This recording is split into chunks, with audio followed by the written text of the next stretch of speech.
Hey, what is up, everybody? Welcome inside the Guilty as Charged podcast. My name is Steven, and I am your host. Joining me, as always, are my good friends Tyler and Alex. Alex, we'll start with you, man, tonight. How are you doing? You're on mute, Alex. You're still on mute. Alex, you're on mute. Oh, he left. Oh, my gosh. I'm doing great, Steven. What a start. Fire in your super chats, everyone. I am doing well. I woke up this morning and figured, should I watch film? Should I try to get a couple more guys in? And I went full Captain America, just like, no, I don't think I will. And I just did not watch any more film. I am over 150. I'm done. But my Zoom, my internet works, my mic works. I'm good to go. Yeah, this late in the process, it's a bit of a drag, man. I've always felt that the draft should be before Easter, but I think 4 months in between the end of the season and the draft is a bit much, but it is what it is. So I actually did watch a couple players this afternoon. I was bored at work, so I put on some Nick Bonito tape finally. So I got to your guy. And we'll talk about some of players like that. So it looks like Alex is about to reconnect here. So we'll give it a couple minutes as potentially he is coming back. Maybe.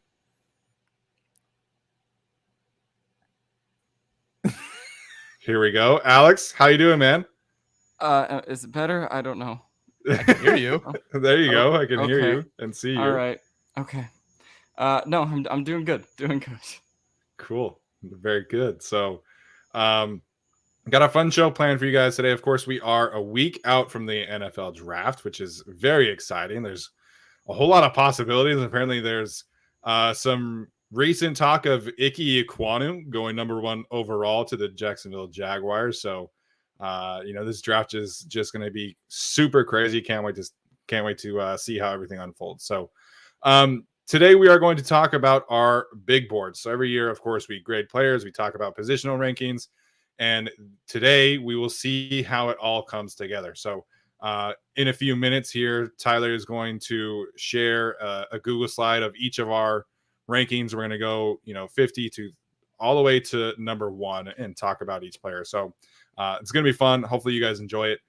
Before we get started, we're going to talk about some risers and fallers that we have as of late, players that potentially were higher on than we were a couple months ago or lower on than a couple months ago, and players in that kind of realms, potentially some players who have shot up our boards or, really rocketed down our boards and things like that. So, Tyler, we'll start with you. Who are 2 players that, as the process has gone on, that you have lowered and have been a little tougher for you to evaluate?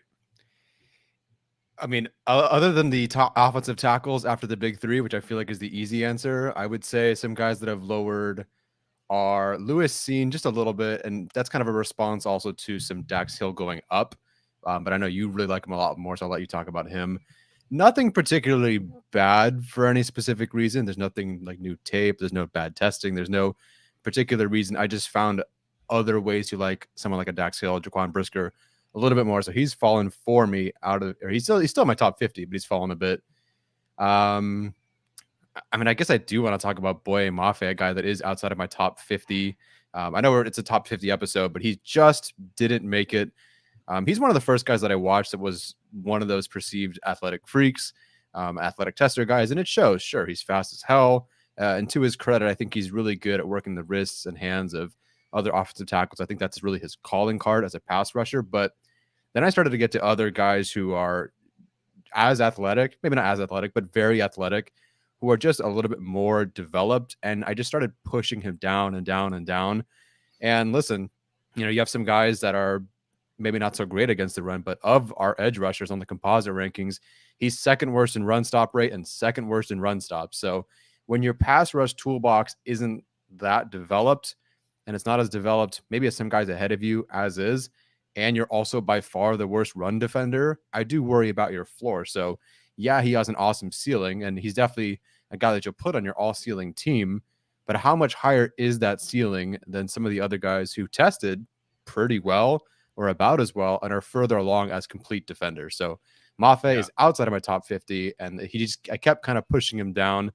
I really like him a lot. Don't get me wrong. I just found other guys a bit more complete who also tested very well. Yeah, I think when it comes to Mafe, I think, you watch what he did at the Senior Bowl and you see the glimpses of, the week of practice that he put out there, and you see a very intriguing player. And for me, I was always caught off guard. I'd pop on Minnesota game tape and I'm like, okay, where's 34? Where's 34? Where's he at? And, he's playing like 20 to 25 snaps a game for Minnesota and, barely playing against the run. And when he does, it's not very good. So, there are definitely some concerns there. I think you are drafting him because of his athletic testing and because he's so unrefined. This past year was really his only season of legitimate snaps at Minnesota. And, he's saying all the right things right now. And he said all the right things at the Senior Bowl. And I think it showed. So I think you're potentially getting a, ball of clay, if you will. But the film that he did put out is just, it's not pretty at times. And you look at, what he did against Ohio State, and it's just rough. And, I'm not the biggest fan of Nicholas Petit-Frere and their other right tackle. Sure. That's just a mammoth human being. But, you watch him against Penn State, against Rasheed Walker, and it's the same kind of thing. He's getting kind of dominated and pushed around a little bit. And then every once in a while you see that dip and that rip and that club, and you're like, oh, okay, I can kind of get into it. And then just the more you go on, you're not really seeing a very well-rounded player. Yeah, Alex, any thoughts?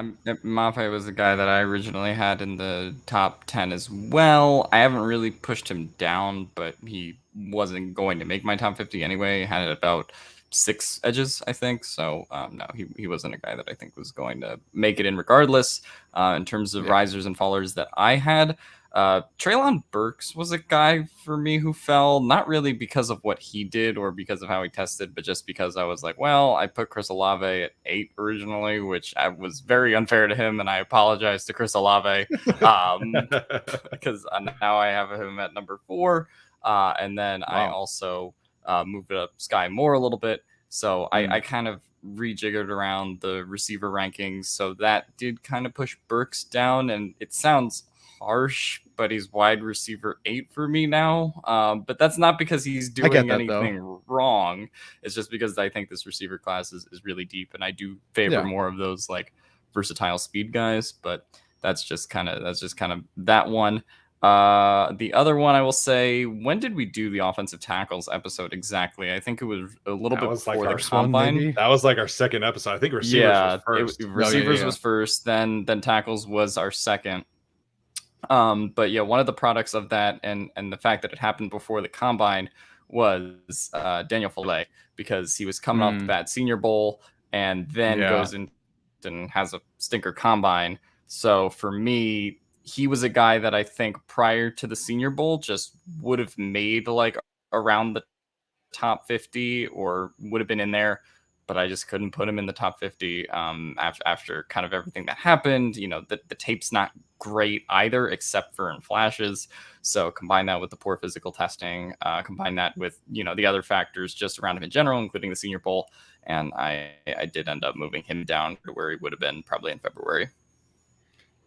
Go ahead, Yeah, Tyler. no, I'm sort of right there with you. Falele is not in my top 50 either, and he's someone I've liked less and less, despite the fact that he's played really no games. But it did start at that Senior Bowl. Really, all these guys, Ryman, Penning, Falele, they go to the Senior Bowl, and it's like, come on, somebody separate themselves, because they were kind of close to me in my, like, if one of them was excellent, you could make a case that that person would be OT4, maybe at least OT5, but none of them really were. And then, you know, even someone like Jordan Davis, and I'm not saying this is Falele's fault. I do think he's a better mover than the testing, but someone like Jordan Davis went to the combine with a freaking plan to show you, listen, I will get in shape and I will test through the roof.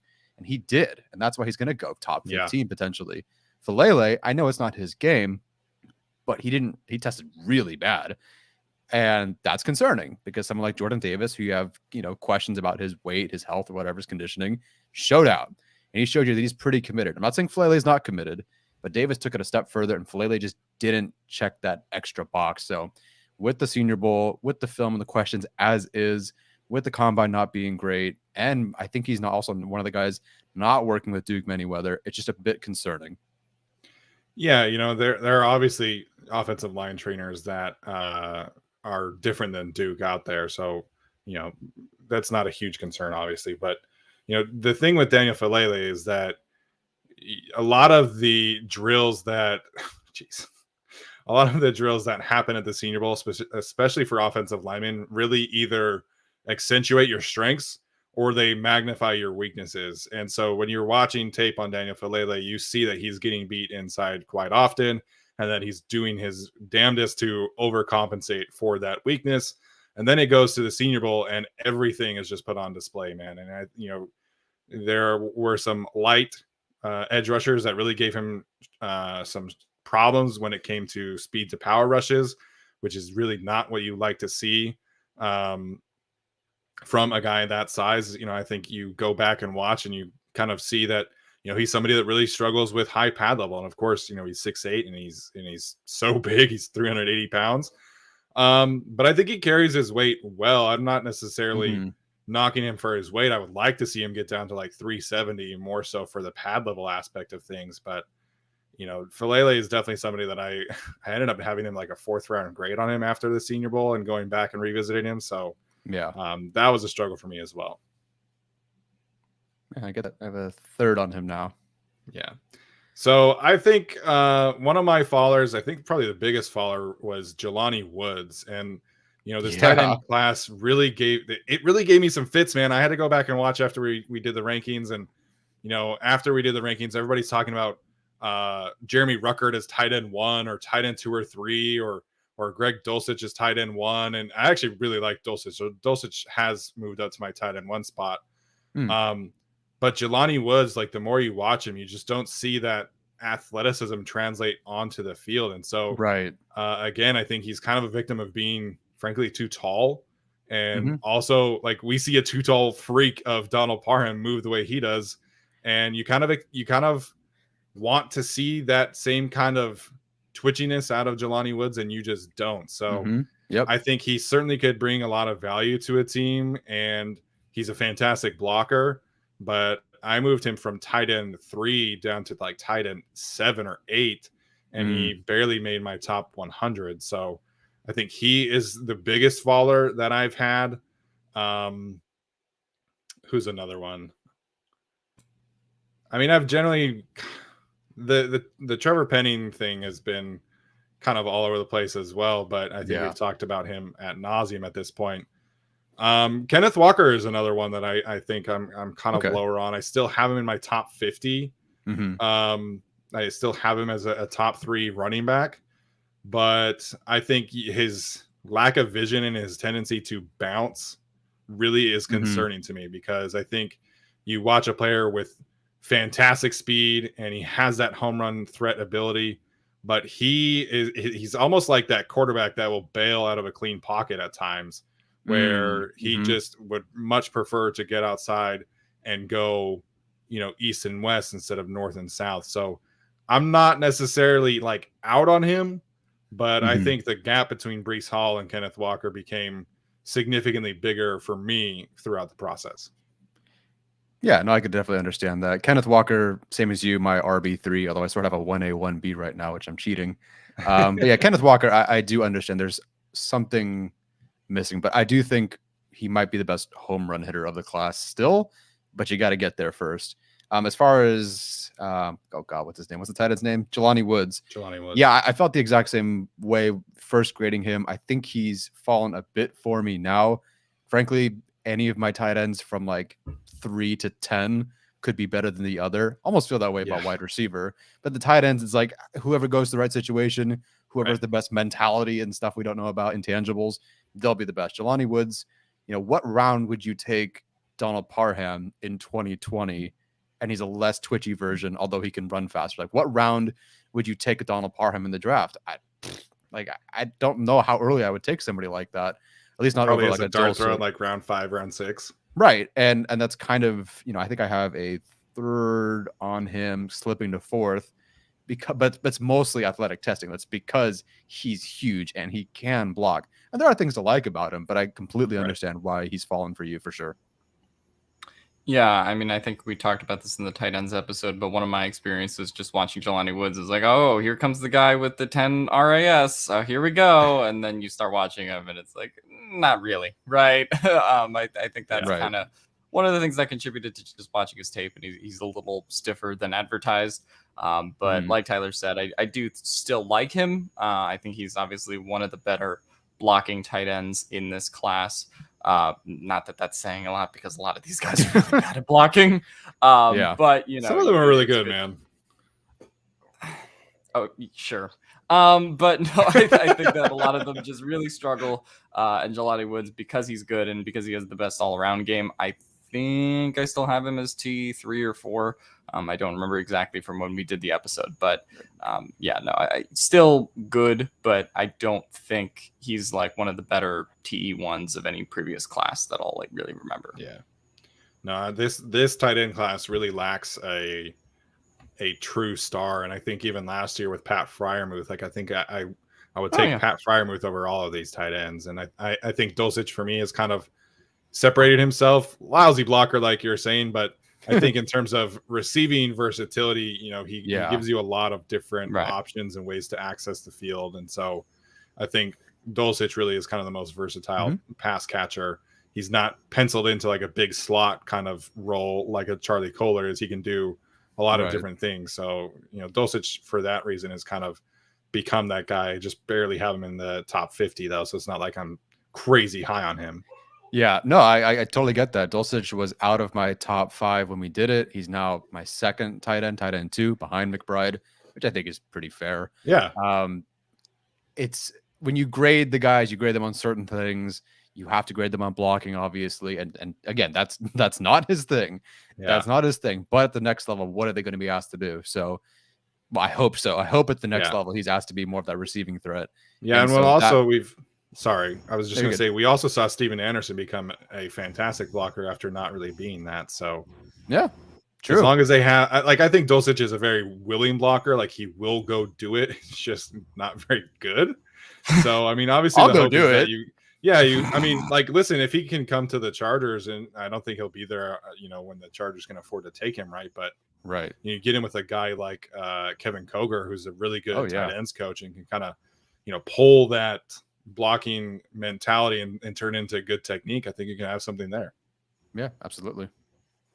So as Wrong Speedy points out, I think we do have to point out David Ojabo, and I think Andrew Booth falls in this realm as well. Yeah. If David Ojabo had not torn his Achilles, I would have had him in my top 10 because I loved David Ojabo. I thought he had arguably the highest ceiling of any of these pass rushers in this class. He's got that bend, he's got the twitch, he's got the speed, he's got the power that you really like to see.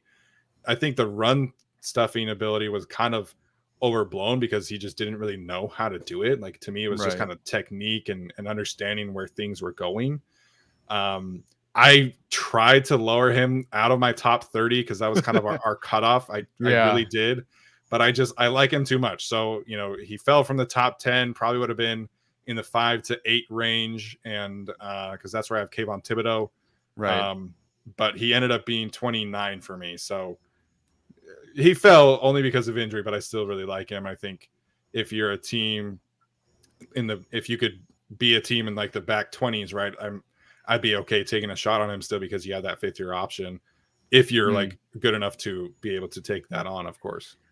Right, absolutely. Jabo fell. It's funny how that arbitrary 30 cutoff changes things. Like, oh, I gotta get him in the top 30. Yes, like 31 is less, significantly less valuable than 30.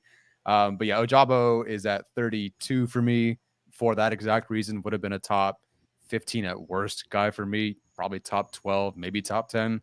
And then Andrew Booth does fall a little bit as well. He's my CB4 behind McDuffie, ahead of Elam still, because it's like he can still play and he can still play this year. But the concerns are definitely there. So I have him ahead of Elam, but Ojabo and Booth are both outside of my top 30 for the injury concerns. And then I guess because I'm sure someone will bring it up, Ed Ingram, not in my top 50 for other reasons. Sam Williams, outside of the top 50 for other reasons. If there's somebody I missed, oops. But some guys did get bumped down for that. And I guess not really Devontae Wyatt, but kind of for other reasons as well. Where do you have the bike thief? Oh, well, I didn't like him anyway. So I didn't like him as is. so there's Petit Frere. Rashid is in my top 100. OT12. There we go. 0212. So, Alex, I know you didn't lower Ojabo in your rankings. Did he kind of push himself down your big board though? Not particularly. I guess the difference is bigger for you because I didn't have him as top 10 originally or was thinking about putting him there. I kind of had him around, maybe probably would have had him like 20 to 25. And I think I ended up putting him around 33. So, I still think I also wasn't thinking like, oh, do I have to sneak him into the top 30 to like, get him in above an arbitrary number? Like, some team's going to take him and some team's going to be fine with having him sit out a year. And it's like, there's not also an exact science to this either. Like a lot of us are just trying to guess of like, okay, what time did the injury happen? Will he be able to play week 1? Is it a degenerative condition, right? Like, I mean, that's what a lot of people talk about with someone like Carson Strong, for example, and, his knee problems. So I think a lot of it is subjective and just kind of betting on which player you don't think will have the injury issue. But I don't really think there's an exact science behind it.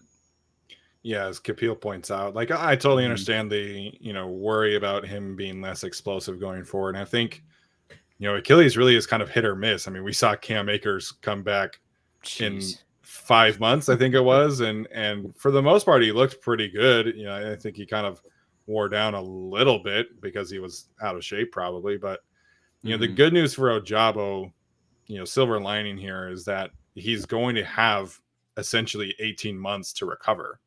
He's not going to be asked to play this year. I mean, if he does, great, obviously, but he's going to have this whole calendar year and then get ready for week 1 in 2023. So I think that is kind of the silver linings that if this were happening during the season, then I think that's a different story. I also just kind of wonder with Ojabo, is a team maybe more motivated to take him in the first round to some extent because then you're losing a year, but then you could get that 5th year option. Yeah. So I think that's kind of an interesting thing with his situation. If he really isn't going to play until 2023, you can still kind of get him on that 4-year rookie contract with the potential 5th year option if he performs well until then.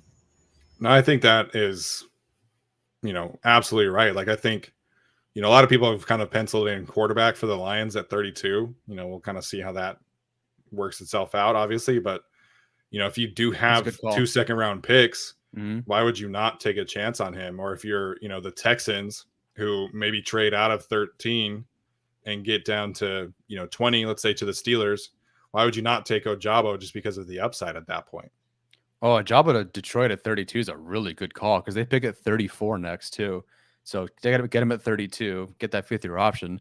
pick up the guy you probably want at 34. Obviously, Michigan, Detroit, and all that. So that's a good call. Appreciate it. I don't really buy them taking a quarterback early, to be honest with you guys. If they want 17, have at it. I know, but I guess we'll see. So Andrew had a super chat question a couple minutes ago. Wanted to get to that before we get to some of our risers. He said, "Good evening, bolt up. Make me a mod now." Okay, I guess that's a thing now. So he wants to know: is this year's draft better or worse than last year's? Which rounds are more important? So I think in some cases it's worse. Like obviously the quarterback class is significantly worse. I think the tackle class is also worse. But what I will say is that the depth of this year's class, I feel much better about than last year's overall. And I think Alex kind of echoed a similar sentiment on Twitter today. But, you know, if the Chargers can trade back, even if it's just down to 20 and get an extra top 100 pick, like I feel pretty confident that you could get 2 starters in the 3rd round and like immediate starters. Whereas, you know, last year you're taking a Trey McKitty, a Josh Palmer, and you're kind of easing them into it as they kind of make their adjustments. But I feel like this year in general, you can get 2 starters in the 3rd round for sure. Yeah, and I think it depends on the position you're talking about. Obviously, like I think people talk about this draft as being worse than last year's and not as exciting because I don't think the 1st round talent is as good. And I think the quarterbacks, I mean, anytime you're going from Trevor Lawrence and Justin Fields and all those guys to our crop of quarterbacks now, Jamar Chase also, like to what we have now, I mean, I think there's going to be probably a little bit of a ratings fall, and like I think that kind of stuff in the national media is going to get talked about. But I think the overall draft is still fine. Like you're still going to find a lot of talent. I think it's probably a little bit more, even more deep for some positions. I talked about this with wide receiver today. Like absolutely. There's no receiver in this 1st round who comes close, I think, to touching like the trio that was Jamar Chase, Devonta Smith, and Jalen Waddle. But I was also thinking about it. And I was like, I looked at my grades from last year, and I had 9 wide receivers in the top 50, just as I had 9 wide receivers in the top 50 this year. But I feel a lot more confident, I guess, in the idea of having a Treylon Burks be potentially a star for a team that I do about like a Terrace Marshall, who is like, they're both my wide receiver 8, but I think one is kind of significantly better and has more upside than the other one does. So I think once you get to a certain point with some positions, you're kind of comparing them to past drafts and seeing which one's better. I would say the later rounds are definitely more important when we're talking about the Chargers, especially because they don't have a 2nd round pick anymore. Yeah, that 2nd round pick would be nice for sure. That's a really good call, looking at last year's draft and seeing how it compares. Obviously, the quarterback class is very, very different, although I have not watched any quarterbacks in this class, and maybe I would have loved them, but I'm not going to because we have Herbert. I don't think I would have. But, you know, if you look at the 3rd round, even if you're just doing the mock draft network, like there's some dudes in here, like Dolchik is available in the 3rd round, and Ed Ingram for a different reason maybe, but Ed Ingram's available, Kennard, Spiller, Walker, you know, your RB 1, 2, 3 for some people in the 3rd round. Abraham Lucas, Alontae Taylor, James Cook, Cole Strange. You know, a lot of these guys are available in the 3rd round. That spot is such a sweet spot to me. There's like a 75 to 100 or so spot. There's a lot of really good players. I'm sure there's better players in the 2nd round too. I just have never paid attention as much because we haven't been mocking there. So but there's a good sweet spot in the 3rd round. So if they trade it back at a top 100 and 125 sort of pick, I'd be all for that. Yeah, I don't think you're missing anything with not watching the quarterbacks either, per se, because you can only watch so much Kenny Pickett film. That's all I'll say. Yeah, you know, I was doing an LAFB like roundtable mock draft, and one of the guys in that works for LAFB with me is actually a Colts fan, and so he traded like basically all of his day 2 and day 3 picks to get into the 1st round and took Kenny Pickett, and I was like, what the heck? So he thinks Kenny Pickett is really good, and there's a lot of love out there for Kenny Pickett. I personally have never like seen it that way. So all right, so let's get to some risers that guys that we've kind of changed our tune on, that we're really higher on now than we previously were, or maybe some players that we were a little late to the party on. You know, I've got a couple of guys there that I want to mention, but Alex, we'll start with you here. Who's somebody that you kind of have seen in a more positive light as of recently? Yeah, Chris Olave. I mean, we talked about him. I always just kind of viewed him as like the second guy to Garrett Wilson. I'm like, well, Garrett Wilson projects better for the pros, but then you can just look at some of those Olave plays, the way that he's able to route run, the crispness of them, how he uses his speed to his advantage, and his body control. And you're like, okay, he's really complete. Like he's gonna go in the first round. Team's gonna be very happy. Like I don't think there's any chance that he's like a, not to hurt myself too hard, a Jalen Reagor kind of player, and just just stinks from day one to for the rest of his career. Like he I think is going to make a team very happy. Even though I'm not sold on him as like a superstar wide receiver, Right. I do think he's going to be really good. And then if I had to think of another guy that is kind of that way for me, I don't know if I want to say I was more positive on like the linebackers in general.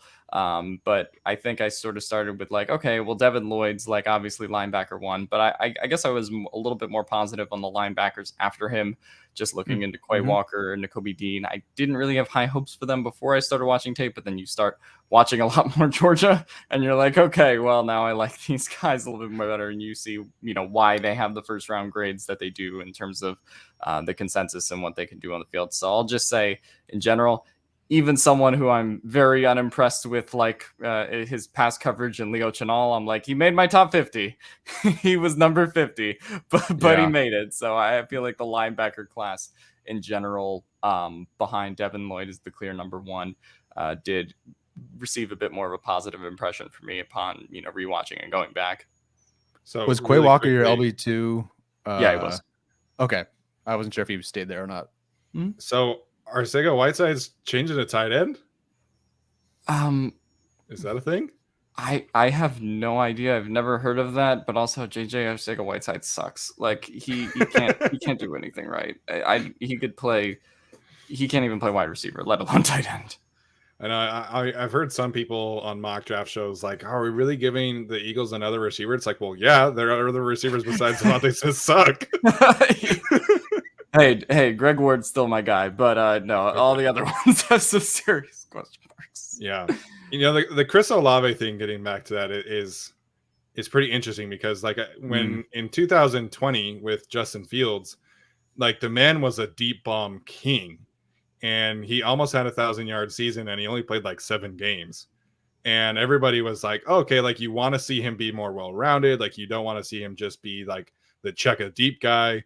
And I feel like he did that this past year. I really do. I'm not saying that he's, become like this, yak god. Of course not. That's not really his game. But you've seen him become more well-rounded as a route runner, and now people are kind of like lower on him. I feel like it's just weird to me because I feel like he did have like top 15 hype last year, and now this year it's like, well, maybe he's a top 15 guy, but he's probably like a top 22 guy. Yeah, let's see. Olave has, I think, stayed the same for me, or relatively the same. I will say if you can trade back and get like a Sky Moore, I'd kind of rather just do that. No, he's more easily replicated than somebody earlier in the draft, right? Because Sky Moore, you have Bo Melton, who I really like, very similar. I mean, Jahan Dotson is very similar. Jalen Tolbert's very similar. So this is the draft if you like those, 5'11", 6 foot speedsters, route runners, kind of good at everything but not great at anything kind of player. So yeah. All right. Go for it, Steven. All right. So one person that I really want to talk about here is Daxton Hill, the safety from let's hear Michigan. I think when I first watched him, I watched his games against Penn State, Ohio State, and Wisconsin. And I think you see, like I mentioned on our ranking show, like you see the top tier coverage ability, and that really was his calling card. Like that's what you see most often. He's playing as a deep safety, matching up against tight ends, matching up against slot receivers. And then I watched the Big Ten championship game against Iowa, and I watched the game tape against Indiana, and they're using him as a blitzer. They're using him as a straight up pass rusher. They're using him as a box safety linebacker. And you see him do more of these things. And so he's a little undersized, but it's not a hindrance of him at all. And I was really impressed with the physicality that he played with in those matchups. And so that was kind of my knock on him, why I had Brisker and Lewis Seen ahead of him initially, because those two players are able to really be more physical. They have the size profile. But I think with Daxton Hill, you just have a player that can do everything, man. Like he can do anything that you could possibly want out of a defensive back. He can play deep. He can play in the box. He can play in the slot. There were times against Indiana where they put him out wide against their best receiver. And, not to say that, what was his name? I forget. Not to say that Indiana's wide receiver was like a top tier guy, but I mean, that all of that matters, right? The more things that you can do and have in your arsenal, I think matter. So Daxton Hill has really gone up boards. He's gone from safety 4 to safety 2 for me. And he's made my list of players I would like to see the Chargers at least consider at 17, which was really not the case before that. Outside of Daxton Hill, the other one just kind of that's made a good sized jump is Myjai Sanders. Unfortunately did have the medical issue or weight issue at the combine, didn't get to really test well, but he's somebody that I was more and more impressed with as the process went on, particularly against the run and just kind of the power and motor that he plays with. I think he really is going to be a steal for somebody because of what happened at the combine, because he didn't get to test super well, but he's got such a good physical profile in terms of his height, his weight, his speed, his length really stands out to me. So initially I had him, I think, as edge 11. He's made my top 10 now. So it wasn't a huge jump in terms of the positional rankings, but definitely somebody that I have in my top 50. Yeah, that's awesome. I have a sort of round 3 targets video coming out tomorrow, and Sanders is definitely on there as someone they should consider. So I don't know if he's moved a whole lot for me, but I do like him definitely. And he had some good showing at the Senior Bowl, obviously against Daniel Falele. So that's, Dax Hill. I wanted to move him higher because a lot of Chargers fans, someone we interact with pretty consistently, really like Dax Hill. And I saw your Marcus Whitman interview, and that's his name, right? Yeah. Okay. That was a great interview, and he has him really, really high. I don't recall how high, but he was like top 10, if I'm not mistaken. He has him ahead of Kyle Hamilton as safety 1, and I think at number 8 overall. I can't put him at 8 overall. I could buy why you'd put him over Hamilton. I don't, and I know you don't. Yeah. But I could buy why. To me, I wanted to move him up more, and I ended up liking him more. He's my safety 2. Again, it's sort of a projection of what he can do, what I think he can do, the way he reads, the way he triggers downhill, all that, and just everything he can do all over the field. I just couldn't move him up higher than I think some Chargers fans want, because he did give up 456 yards in college. Of our safeties, of the 26 safeties we have, he gave up a reception more frequently than anybody else. With that said, though, I still have him in my top 30, and I do really like him. He has moved up. I just couldn't quite move him into like that early, late teens, to 10 sort of range. But I do really like him. He did move up for me as well. All right. I'll talk about some of my risers right now. Leo Chenal has moved up for me. He's actually in my top 30. I switched him with Nakobe Dean. So Dean is now He's LB3. so fun, man. Chenal is now LB2 for me. It's just like, yes, the coverage. He's a guy who I didn't even think was all that bad in coverage as is. And he also has the RAS score and the athleticism to kind of make it work. If he plays at that lower weight that he tested at the combine, I think he was like 15 or 10 pounds lighter or whatever it is. So that's the route he goes. He wants to play lighter, and some coach can work him in coverage. I mean, good God, the guy's got the eye discipline, the stack shed, the build, the RAS. And I love any linebacker who can play downhill. And when you're number one, like average depth of tackle is becoming really important to me for linebackers and for interior defensive line when I'm trying to, rank guys. And for him to be number 1 in average depth of tackle and run stop rate, but also 4th in pass rush win rate, and 3rd in pass rush productivity, it's like, what the hell? Yeah. So if you just get this guy to work on coverage, or just, I don't know, blitz him every freaking 3rd down. Like if it's a passing situation, let him rock. Why drop him into coverage? Let him. I mean, he has to at some point, sure, but let this guy rock. So Leo Chenal has moved up for me to LB2. I really like him. He would have been one of my guys. I think he kind of is, but also like I feel like everyone's kind of putting him there now, so I don't want to do the same thing. Another one is Josh Pascal from Kentucky, a guy that I don't remember where I had him before. I think I actually first graded him as an edge rusher. I remember grading him as edge rusher, thinking like, like I think he'd be a better interior defensive line player. And then sure enough, like the more you find out about it, the more it seems like that's kind of what he might end up being or playing. Depends on the team, sure, but staying on the field, like players that can stay on the field because they're good against the run, that does mean a lot to me. If you can stay on the field because you can hold your own in the interior, along the edge, even against the run, that's huge. That's a really safe floor. So when you think of what he can do there and the quickness there and the fact that he can shoot gaps so well and then give him some sort of value in pass rushing situations, it's like you can work with that. And I think he tested pretty well, if I'm not mistaken. So he just has kept moving up for me. He's in my top 50, not by much, but he has moved up for me to IDL 4 right now. Yeah, I'll take it, man. I love Pascal, and really it was the flashes when he kicked inside that really made me feel that way. And so it was the same kind of process. I know a lot of people think he can play on the edge. I know that he kind of slimmed down a little bit to test as an edge rusher at the combine. I think his best role really is kind of that 4 technique, 5 technique kind of defensive end in a 3-4 scheme like the Chargers happen to run. So Daniel Popper had him in the mock draft that he most recently put up for the Chargers in the 3rd round. I would be ecstatic for that. I know Doug Kyed wrote an article about him going way earlier than people are thinking and potentially being, a top 40 pick. But we'll see, man. I'm a big fan of Pascal for sure. Yeah, I don't recall where I have everybody graded individually, but I feel like he's the best prospect out of Kentucky this year. Yeah, I think. Yeah, for sure.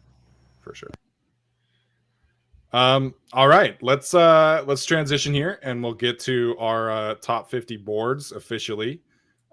Before we do, of course, have to give a quick shout out to our friends over at ExpressVPN, where you can go start your free trial at expressvpn.com/guilty, and you can get access to Netflix foreign videos. You can also gain some cybersecurity as well. So go give them a shout out, go show them some love, and check them out at expressvpn.com/guilty. So I guess my top 50 is up first. So we'll just run through, like I said, we'll do 50 to 30 each of us, and then we'll kind of move on up that way. So at number 50 for me, I have wide receiver Bo Melton from the University of Rutgers, Alex's favorite school, I think. And then 49, Greg Dulcich, the tight end from UCLA. 48, the running back from Michigan State, Kenneth Walker. 47, Cole Strange, the interior offensive lineman from Chattanooga, who Maddie Schmidt got to interview today. So that interview is going to be posting later. She is crushing it, and I love Cole Strange. At number 46, I have Jalen Petre, the safety from Baylor. 45, Christian Watson, the receiver from North Dakota State. 44, Jahan Dotson, the receiver from Penn State. 43, Myjai Sanders, from the edge rusher from Cincinnati. 42, Lewis Seen, the safety from Georgia. And 41, Trevor Penning, the offensive tackle from Northern Iowa. Number 40, Kyler Gordon, the cornerback from Washington. 39, Bernard Raymond, the offensive tackle from Central Michigan. 38, Drake Jackson, the edge rusher from USC. Jaquan Brisker at 37, the safety from Penn State. Abraham Lucas, my guy from Washington State, at number 36. Linebacker from Wyoming, Chad Muma at 35. Traylon Burks, wide receiver from Arkansas, at 34. Josh Pascal, who we just talked about, at 33. And then Tyler Linderbaum at 32, interior offensive lineman from Iowa. And then 31, rounding this part out, Arnold Ebiketie, the edge rusher from Penn State. I like it. So someone already pointed it out. James C in the chat says, wow, Ryman over Penning. What? Not that I'm surprised, but what sold it for you? Like, what was the switch up there? Did that change? Did you have Penning over Ryman before? Yeah, so initially I did have Penning over Ryman. I think the more that you watch both of those players, I think you see better aspects of technique with Raymond. And so, Trevor Penning really leaned into his identity as kind of that mean, nasty offensive lineman. That's something that Duke Manyweather has talked about. And it really is a detriment to his technique. I think he is, frankly, obsessed with putting players on the ground. And that is okay to an extent, right? Like Tevin Jenkins, I feel like was that same kind of way last year, but Tevin Jenkins was a much better technician, obviously. So I think Bernard Ryman has. Yeah, I'm still worried about the age. I'm definitely not taking him in the first round as a 25-year-old rookie. But I think in terms of like that 40, like 35 to 45 range, I'd be very comfortable with Bernard Raymond in that kind of area. And so I think he's just a better technician. I think he is an underrated athlete as well. He didn't test completely like the same level as Trevor Penning. But he's very similar to Brady Christensen, and Brady Christensen from BYU was in this same kind of range for me as somebody that just I feel like is really solid and is a really good athlete, has some good athletic traits as well. So I have them really close. I mean, 39 and 41. I almost put them right next to each other, but I had to get Kyler Gordon in there for sure. Well, yeah, I got a little bit confused before I saw the title for the column being Stephen 40 to 31 rankings. I wasn't sure if 39 was his age or if 39 was the number he was at. Yeah, that is the Well done, only Alex. reason, honestly, that Ryman is behind Penning for me. It's because of that age. Yeah. Now, if I went through and did that to every prospect, I think things might change. That's just a very well-known one, obviously, as a guy who's going to go maybe in the first round. So, I love it overall. Bo Melton, man, talk to me about him because I have not watched him yet. What is it about him that made him, you put him in your top 50? Alex, do you have him in your rankings? I don't have him in my top 50. Okay. But he would be a guy that's like just, wide receiver 10, 11, 12, somewhere in that range as well. So he would be just outside if I extended it, past that. Yeah, Alex also has 3 quarterbacks in his, so that kind of Yeah. affects things. I didn't put any quarterbacks in mine or grade them, but I think Bo Melton really is very slept on because of where he went to school and because of the offense that school employed. Yeah. But I think the Rutgers offense was just not very fun to watch. But I mean, you see Bo Melton, who at the Senior Bowl really kind of flashes as a route runner, as a separator. Had, in my opinion, the best release package of anybody not named Calvin Austin. Really was just shining in every single way you would like to see at the Senior Bowl as somebody that could, play an X, play a Z, play the slot, just a do-it-all receiver. And then you watch him at Rutgers. They're throwing him contested catches. They're using him in jump ball situations. They're using him as their yak guy as well on the perimeter.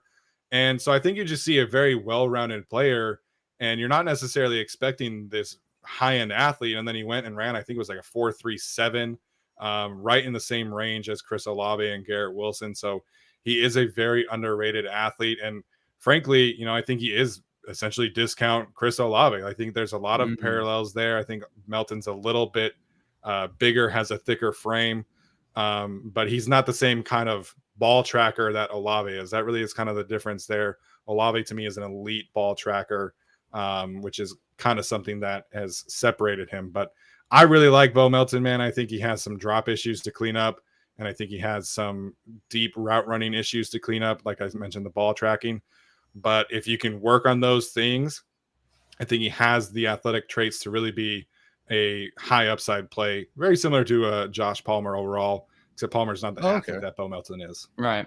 Yeah, I think in 2021 there's quite a few games to come to mind, but I like his Michigan game.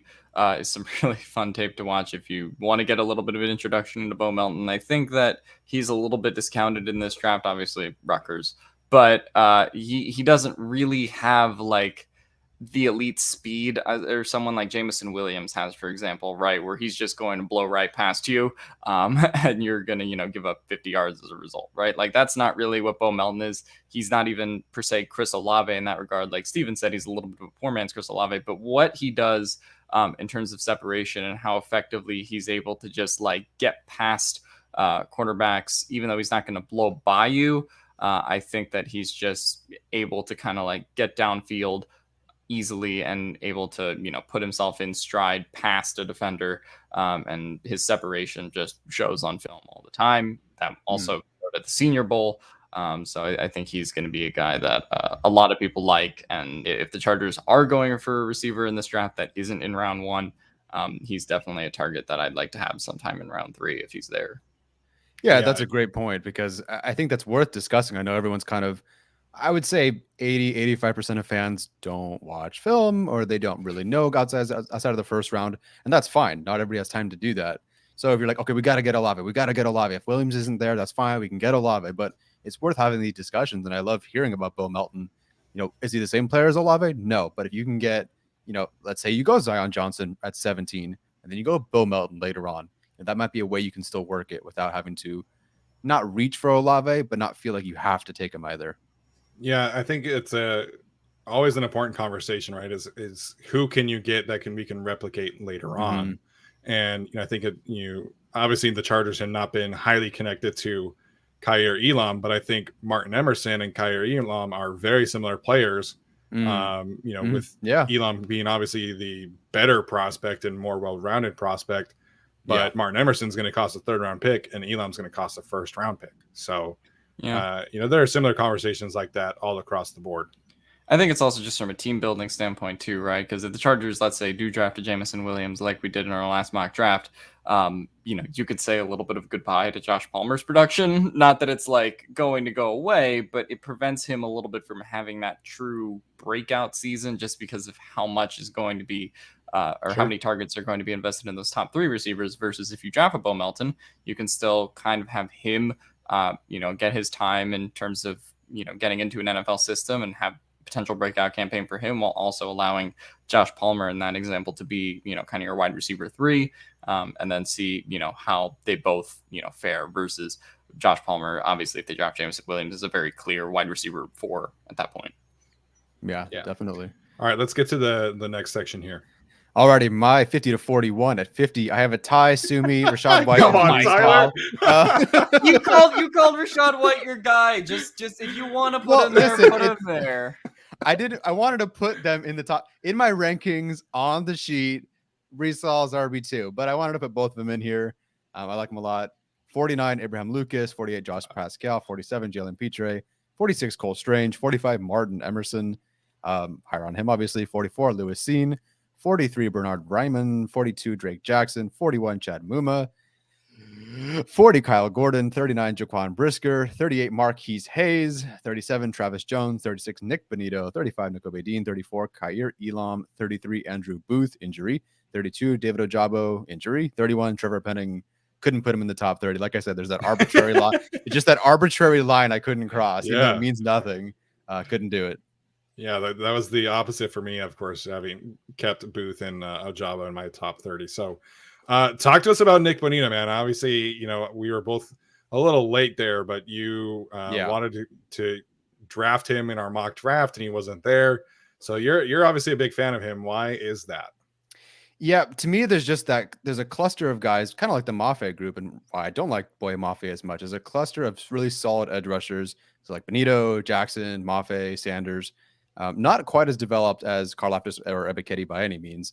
Bonito stands out to me because I think when he shows the ability to bend, and he can really bend, when he shows that ability, I think he's maybe the best or at least top 3 at it. Doesn't pop up all the time, but when he does, it really flashes. And to me, of those 4 guys that I mentioned, so Benito, Jackson, Mafe, Sanders, he's a better run defender, at least statistically, and I think also just on the field as well. His role is obviously very different as not just a pure edge rusher.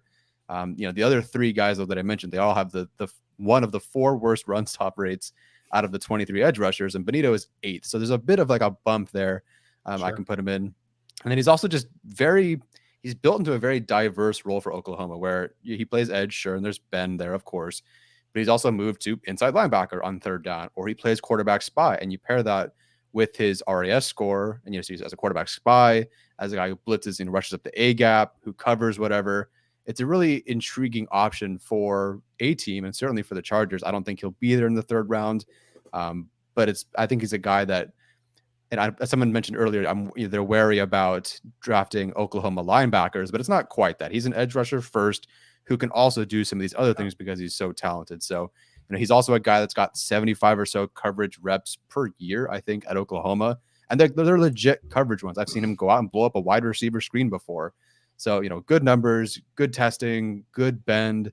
Definitely a riser for me. A guy I've not put, I think he's 8, edge 8 for me.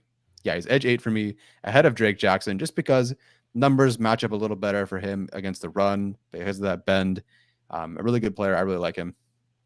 Yeah, I've gotten the same comment about Oklahoma and Notre Dame, of course, and Yeah. we got to treat every prospect differently. I totally understand. Like you would have hesitancy about drafting another Notre Dame defensive lineman, but every prospect is different. We got to scout the player, not the helmet or where they went to school and our past impressions of them. So, Bonito's definitely somebody that's interesting for me as well. Yeah, and I gotta apologize to Bo Melton because if I knew we were allowed to do 51 to 31 and be cowards, I would have put him in. But I think alone having Rashad White as an RB1A is bold enough.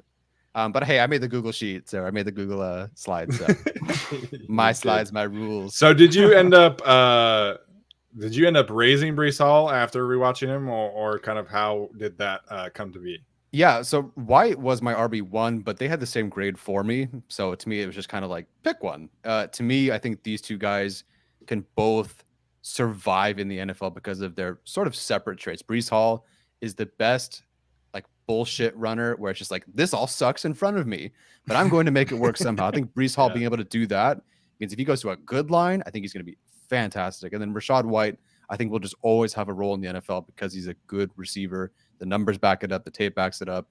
So he will always be an involved receiving back. So those two guys, one, I think more the runner, more the receiver. I think those two guys are just, again, the same grade for me. I couldn't figure out which one to pick for this. In my rankings, I did Rashad White, and I'll keep Rashad White there. But I want to get both on there because they have the same grade for me.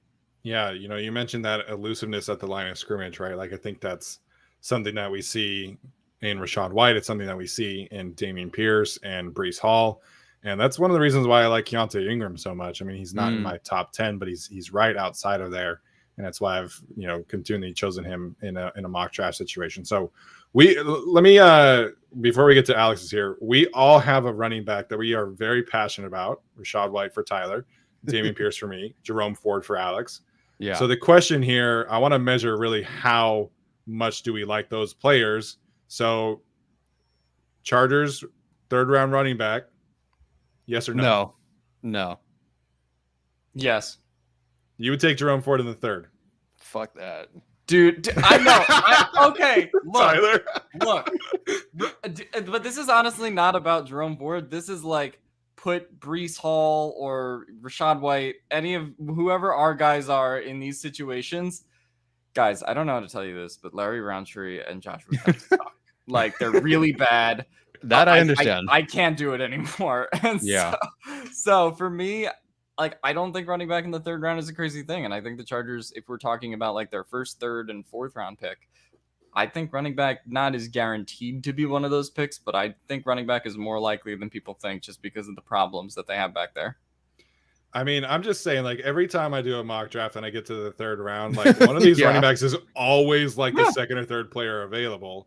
Right. Yeah. And, I think the consensus is a little bit lower on Rashad White and Jerome Ford than, Brees Hall and Dameon Pierce, for example. But, I think it's an interesting scenario, right? Because, like, let's say, you draft Trevor Penning or Zion Johnson in the 1st round. Then you get a running back in the 3rd round. And now suddenly your rushing attack, ideally, is, really taking that next step forward and taking pressure off of Justin Herbert, taking pressure off of Austin Eckler. Ideally, you take Zion Johnson in this scenario, not Trevor Penning. But I think it is a scenario worth talking about because, we have all these other needs that, we want an edge rusher, want a corner. And personally, I don't think Brandon Staley would take a running back in the 3rd round. But the value for the 3rd round running backs, I think, is really good. I think that's kind of where that position really kind of starts to, jump off the board in mock drafts consistently. I don't want to see Austin Eckler get beat up again and have nothing behind him. And that's how 2021 went. As fantastic as he was, I think you could just tell by the end of the season, like, he was a little worn down from everything to the point where a month before the season ended, he was like, guys, give me something when talking about the running backs behind him. And Justin Jackson did a little bit towards the end of the year, but he's not here.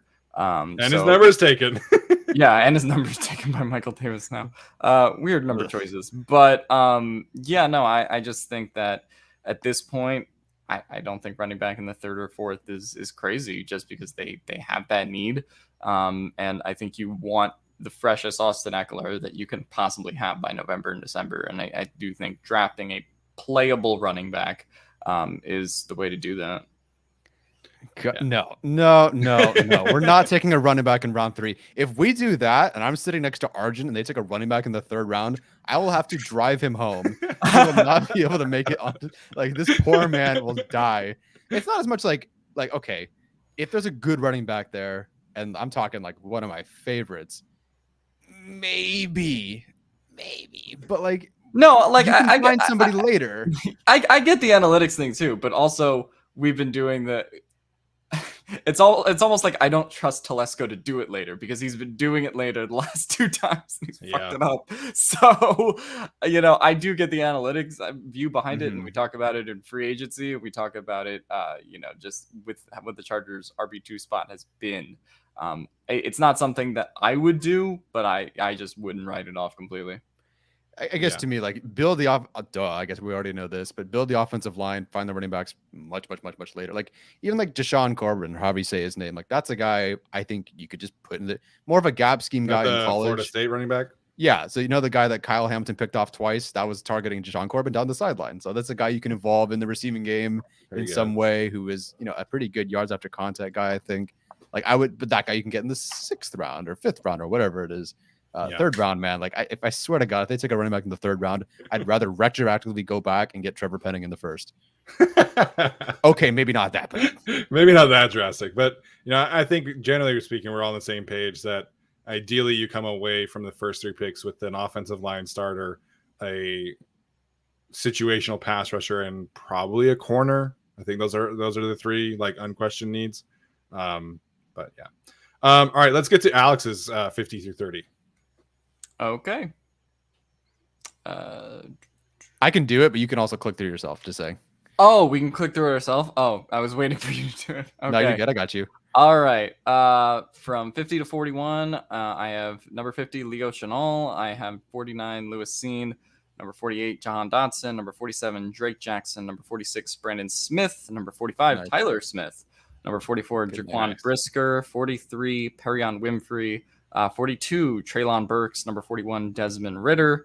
And then number 40, James Cook. Number 39, Khair Elam. 38, George Pickens. 37, Troy Anderson. 36, Trevor Penning. 35, Tyler Linderbaum. 34, Sky Moore. 33, David Ajabo. 32, Travis Jones. And 31, Kyler Gordon. Yeah, I know you talked about Anderson before. I still have not watched him. Apologies there. I will say James Cook has moved down a bit for me. I was higher, like, because I watched the games of him, like, against Michigan, where he's catching the ball down the field and he's stutter and go against guys. Like, wow. And then I was looking through reception rates and numbers and everything, and he caught like 16 passes in 2021. So I'm like, oh wait. So I can see what he can do, but I realized like he wasn't as involved as I thought he was. Because I only watched three games or whatever. Yeah, I mean Georgia's backfield is kind of like a mishmash of guys, so I mean it's hard to like but this is kind of one where I think you're just projecting for the pros and what you can do there. Will you go back to the other one, Tyler? Oh, we're talking 41 50 to 41. Yeah. So Perion Winfrey's not in the top 50 for you, right, Tyler? No. Okay, so Alex, what about Perion Winfrey? Is he defensive lineman number 4 for you? I think that he ended up being that. For me, there is a pretty big drop off when we talk about Davis, Wyatt, and Jones, and then to the next group of guys. Sure. I just think he's the guy that popped the most when you looked at the IDLs kind of after that group. Obviously, there was how he performed at the Senior Bowl.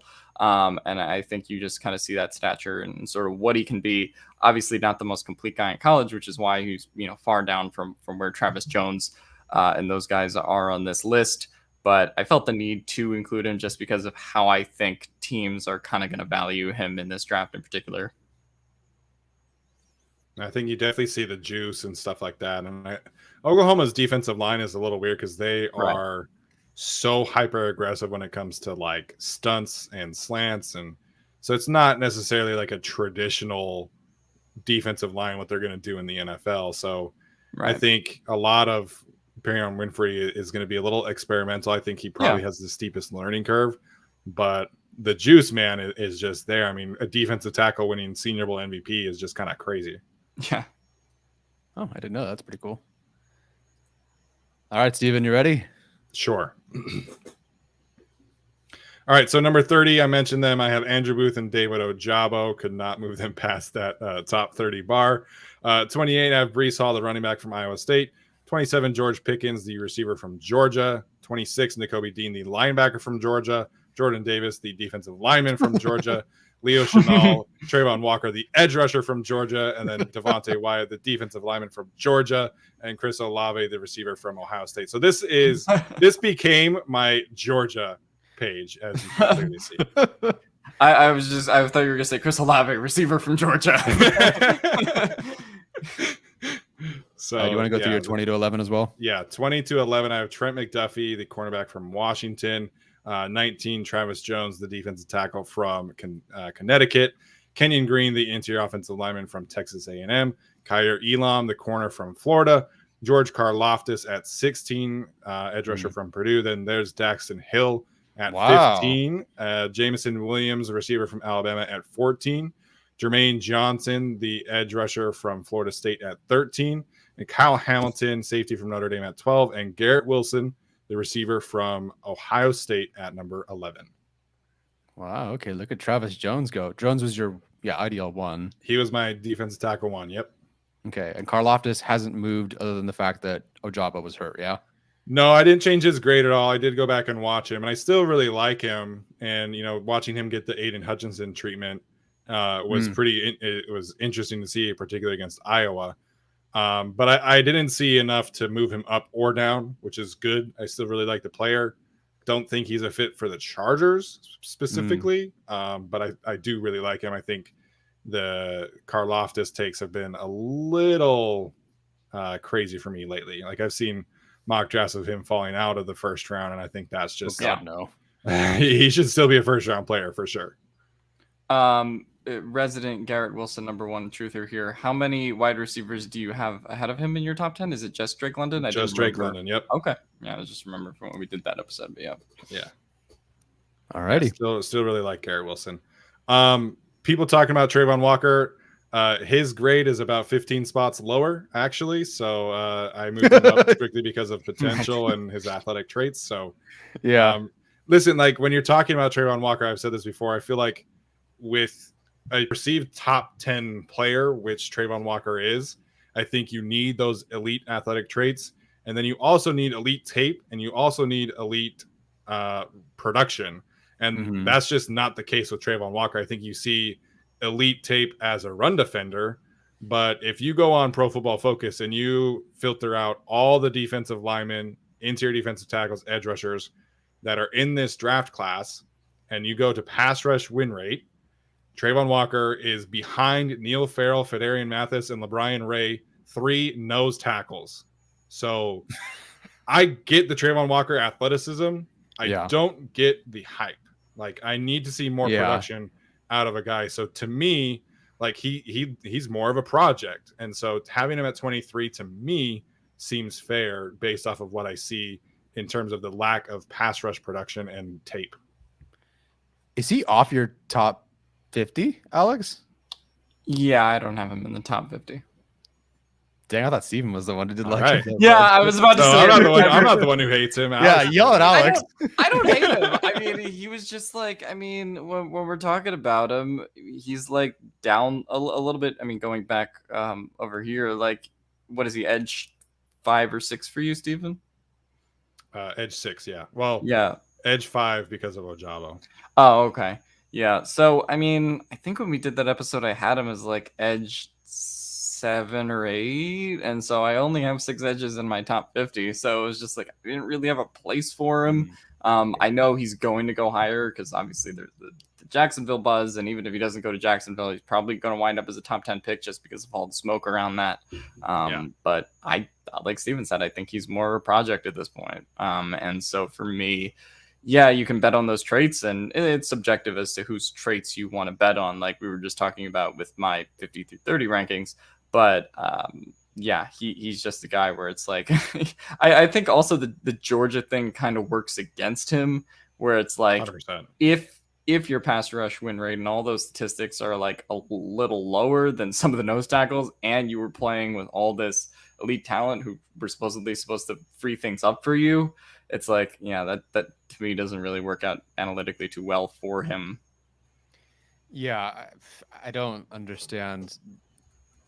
15th, like top 15, top 20, I'm sure. about it. I'm about it. Uh, Not one or two. number one overall. Like Uh-uh. you're gonna take him over Aiden Hutchinson. Like what is the possible ceiling that Walker could reach where Hutchinson's floor isn't almost reaching that ceiling as is? I don't understand. And I like Walker more than both of you guys, not by much. Well, more than Alex.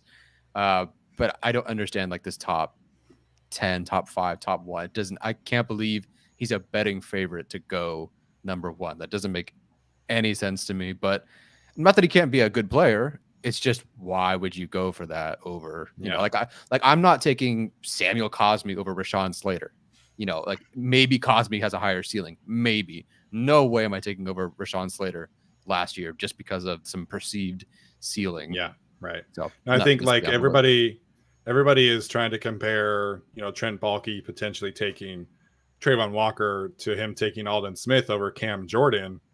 And it's like, well, Aldon Smith had 40 pressures and like 11 sacks his last year in college. Like, you know, Trayvon Walker just doesn't have that. And, you know, to Alex's point, like, I mean, he's playing across the center at some points. He's playing, you know, as a 3-tech at some points. He's not getting to really pin his ears back.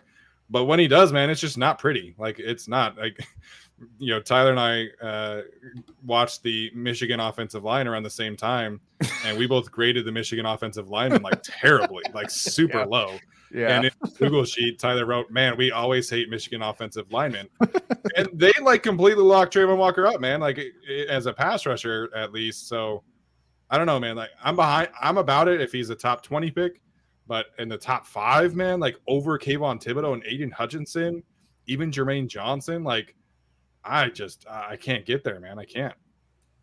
Yeah, absolutely.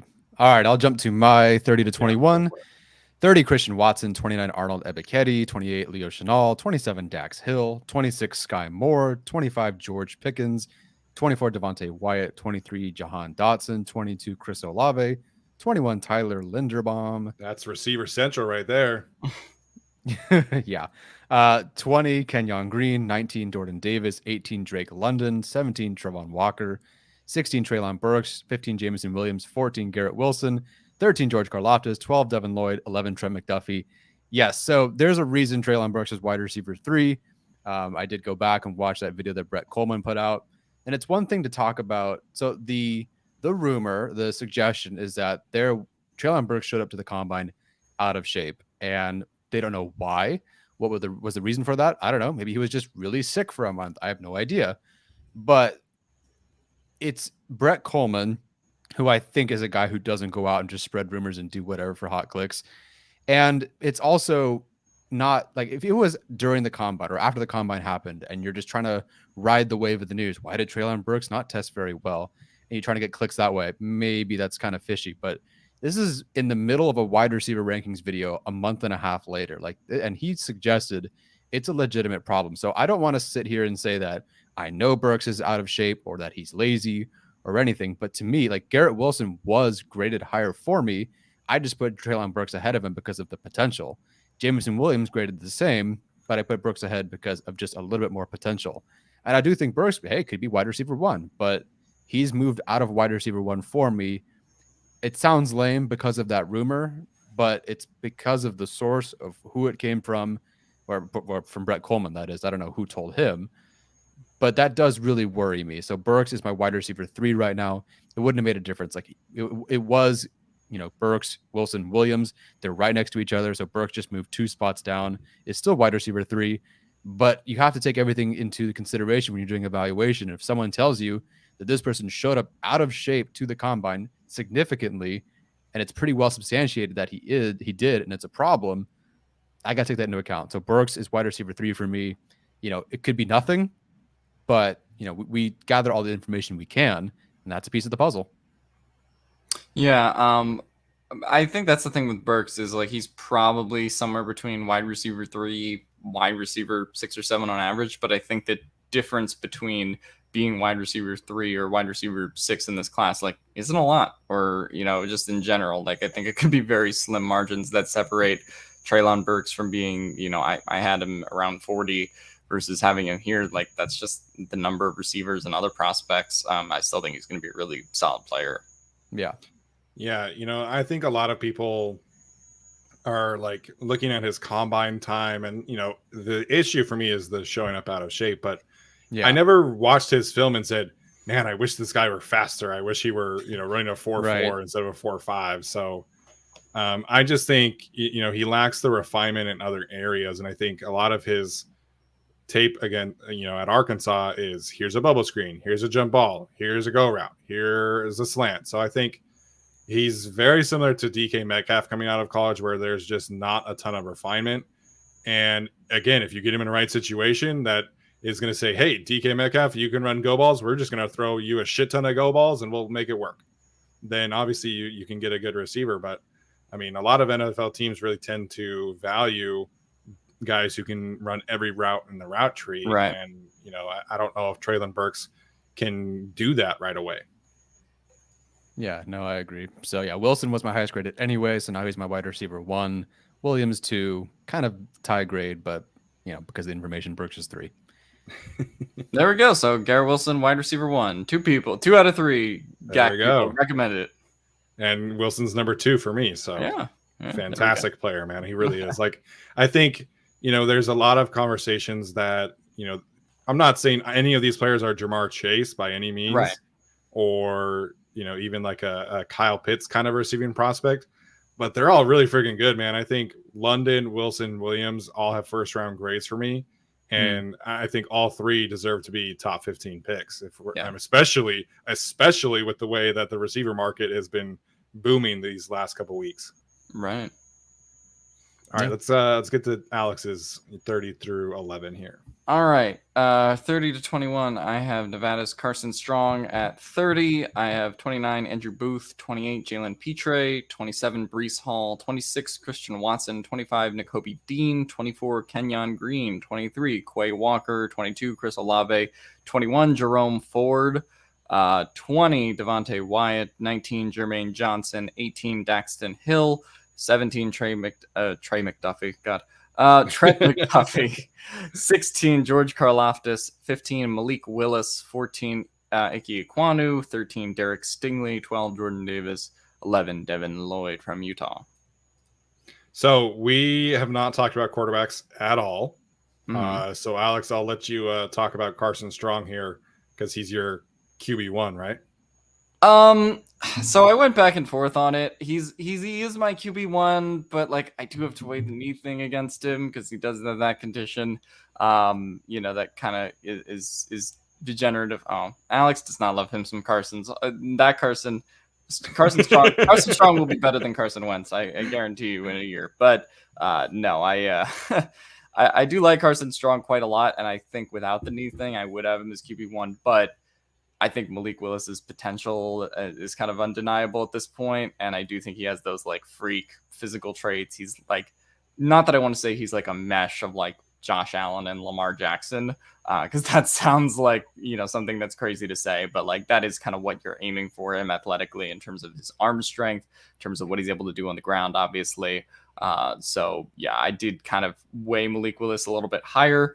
But yeah, no, I love Carson Strong. I don't get why there's not more buzz about him, and we're just like, oh, Kenny Pickett did a cool fake slide one time. And Carson Strong, meanwhile, is just like zipping the ball in there, like weirdly similar to Herbert in some instances. And just throwing 60-yard bombs down the field to guys named Romeo Dubs. So like, I do think he should get more love in this class. I get why he isn't, and I get why this class as a whole, when it comes to the quarterbacks, is not getting a lot of love.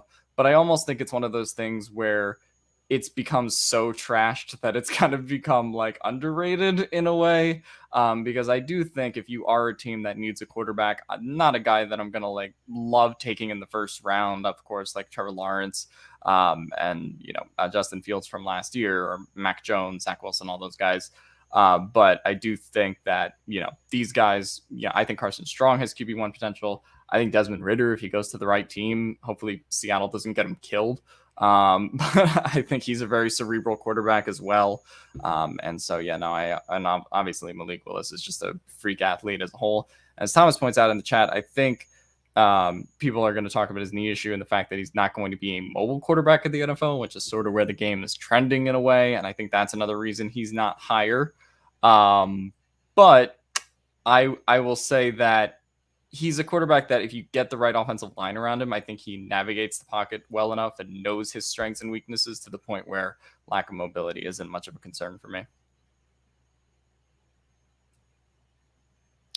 Jerome Ford at 21. I mean, well, Tyler hates it so much. I know he does. He's RB7 for me, by the way. Just there we go. So you raised him. Yeah, but I don't have him at 21. That's for sure. I mean, he's RB1 for me. I had, whenever I have a running back I'm super passionate about, I'm going to put them higher than they should be. I did this with Khalil Herbert last year. He ended up at number 40 for me, and then went in the 6th round. So, I hate shit on that one. But then people were like, wait, Khalil Herbert's actually really good. Now he's probably projected to be the Bears running back 1, I assume, this year eventually, and when he kind of gets into that role. So that is a lot of betting on potential there when it comes to Jerome Ford. But I do really like his high-end athleticism and just what he shows from run to run, his elusiveness. So no, that is why I do have him in this range. Yeah, no, I'm awesome. glad that Tyler raised him so that we're not 1 in 14 in differences. Right. And I also just think like putting Jerome Ford 21 doesn't mean like, oh, you should take him in the first round. Like we obviously talked about running back positional value too. And so, I don't think there's probably going to be a running back that ends up going in the first round and really anyway. Yeah. Probably a lot of like maybe mid-second round guys. So Jerome Ford's going to go in like the 3rd round. But if we're just talking purely as prospects, like I do think he's the best running back in this class, and that does count for something, even if running backs we hate them. Even if we hate them and we don't want to take them in the 3rd round, like, I do think there is something to having that positional value and having just, it's important to have running backs, as the Chargers learned with the running backs behind Eckler this year. Okay, so I didn't realize you had Malik Willis at 15, but so I think, in similar conversation, right? I think Kenneth Walker and Jerome Ford are very similar for me. Obviously Alex thinks that Jerome Ford is the workhorse and Kenneth Walker is kind of the discount version, but I think those two players are very similar. They've got similar strengths, similar weaknesses, but I do like both of those players for sure.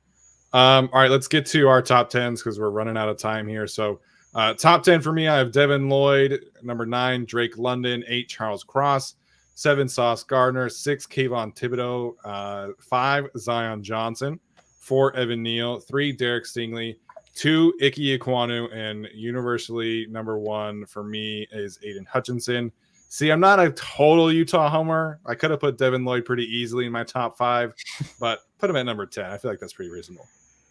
Yeah, that's I mean, I have him at 11, so I think it's very reasonable to put him at number 10.